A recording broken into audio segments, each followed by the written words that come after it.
Good evening, all, and welcome everyone to the latest ISO Read special. Today, I'm very happy to introduce to you Tom Palmer. Tom is an esteemed children's author, having written 50 books on topics such as football, rugby, and war. He has been nominated for and won multiple prizes, including a nomination for the Blue Peter Book Award for his football series, Foul Play. He loves football. He has loves for football and rugby, but also for travelling, having travelled all over the world, writing along the way. How have you been writing in lockdown? Yeah, I've been doing quite a bit. Usually when I work, I go into schools 3 days a week and write on the way to places, and then I write on Mondays and a bit of Fridays. But now I've got a bit more time to write, so I've been working on a book for Barrington Stoke, who publish like the books, these sort of the history books. And I've been writing a book about the Arctic convoys in the Second World War for them, from the point of view of a couple of young sailors. But also I've kind of been reading a lot. I'm developing another idea, and I've been reading. So I suppose I've had time to read, and a bit more than high pressured writing, got to finish deadline. I've been a bit more. It's been a bit more fluid, and that in some ways that's been good. But the downside is not going into schools, because financially that's been pretty catastrophic. Yeah. And how have you been finding inspiration during this tough time? Is there a lack of it, or is there? There's plenty. I mean, when I write, I suppose actually there's two sides to that. When I write, I do a lot of research. So, for instance, if I'd been writing this is about some children who survived the Holocaust, and they come to live in this country from, and most of them are Polish, and they come to live in this country after the Second World War, and they come to live in England. And to research this before lockdown, I spent a lot of time in the Lake District. I went to Auschwitz, I went to Theresienstadt in the Czech Republic, and I did all the research I needed to do. And I met Holocaust survivors and interviewed them. And so, with the book I'm writing now about the Arctic convoys, that's really difficult because I'm not able to go to the places that I want to go to. But I'm going online, and one of the main things I do when I'm writing a book is I go on websites like the Imperial War Museum, interviews with former soldiers from the past, and I listen to interviews with them, and most of that's available online. So a lot of my stuff's online, and a lot of my stuff is in books. It's been harder to get hold of books, definitely. I can't go to the library. I can't get the books I want to get.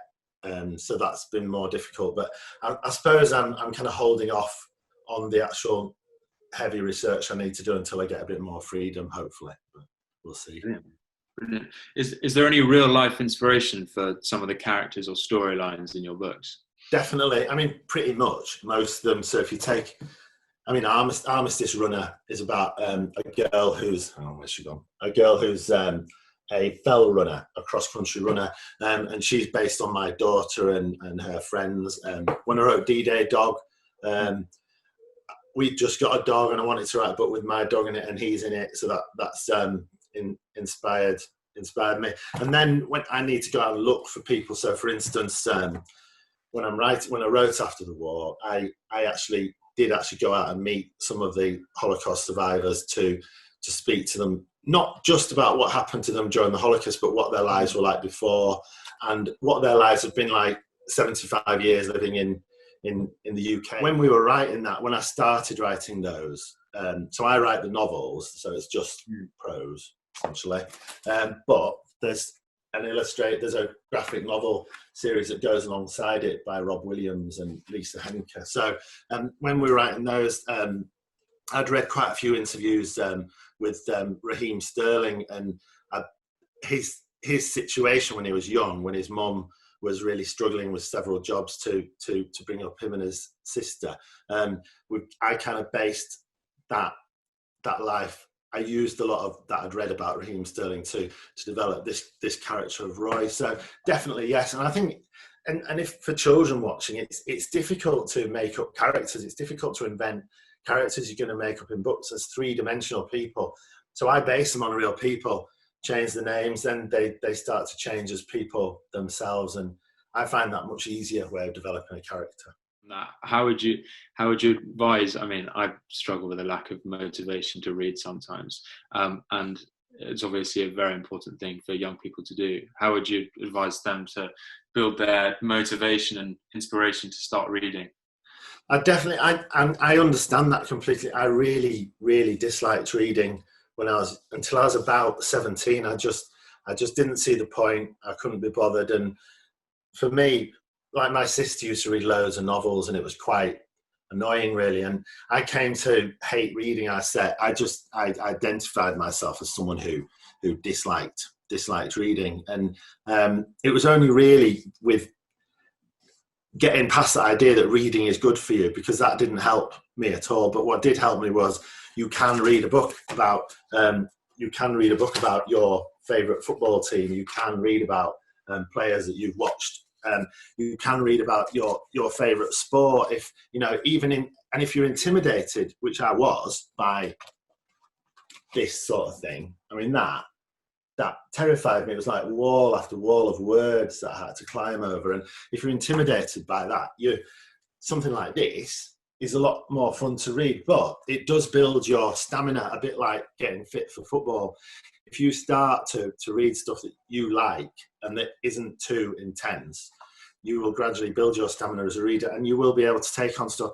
And then I started reading. I've written about football and rugby, and I know we share the same favourite rugby player, Danny Care. But which one do you prefer writing about? Football. Yeah, football.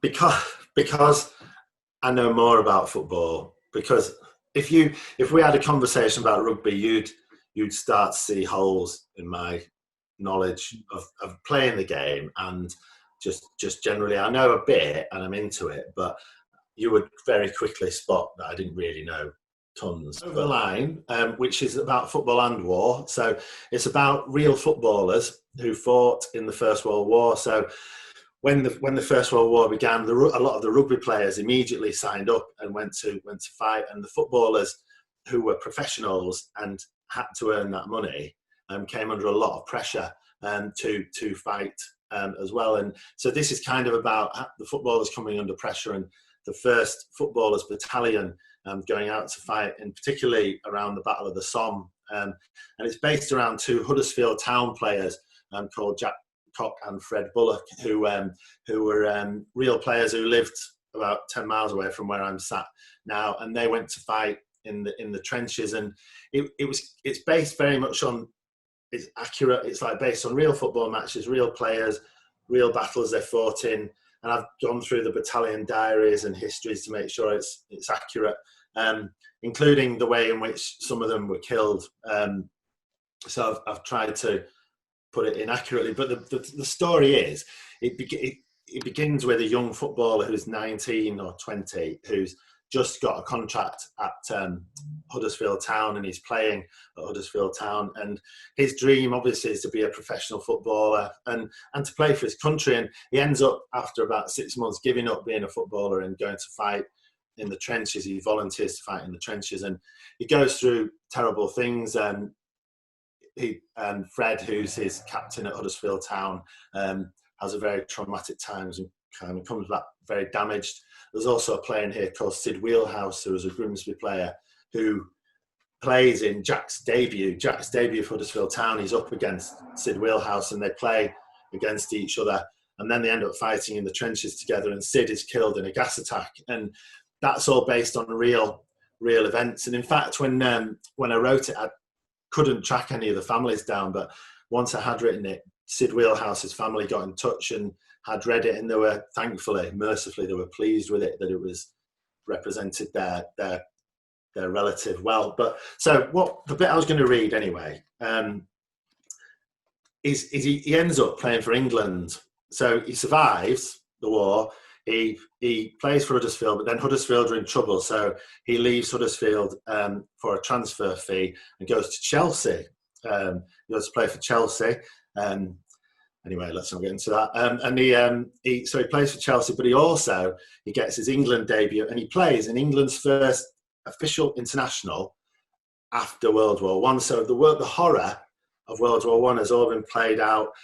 The striker who should have been playing that day, Jack Woodward, who was Chelsea and England's captain, had half his leg blown off, so he'd never play again. And so Jack is there replacing him. And this is his debut. And it's based on a real match report at October 1919, Ireland v England at Windsor Park.